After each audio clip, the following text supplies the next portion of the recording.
সবাইকে জানাই welcome and welcome back to another what I ate in a day.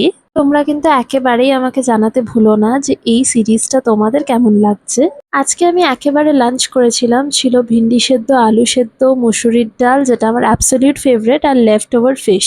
আজ আমার বাড়িতে তো নিরামিষ, বাট আমি মাঝে মাঝে ননভেজ খেয়েই থাকি, তাই মাছটা খেয়ে নিলাম। তারপরে খেয়েছিলাম ঠান্ডা লস্যি, আর আমি কিন্তু ভীষণ ভালো লস্যি বানাই, নিজের ঢাক নিজেই পেটাচ্ছি। বিকেলবেলা খেয়ে নিয়েছিলাম গরম গরম চা, যেটা ছাড়া তো একেবারেই বিকেলটা শুরু হয় না। আর তার সাথে খেয়েছিলাম এই বেকারির বিস্কিটটা, যেটাও আমি ভীষণ পছন্দ করি।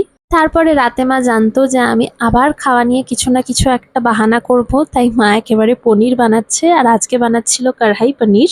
তোমাদেরকেও একটু প্রিপারেশনটা দেখিয়ে দিলাম, দেখতে তো খুবই টেস্টি লাগছে।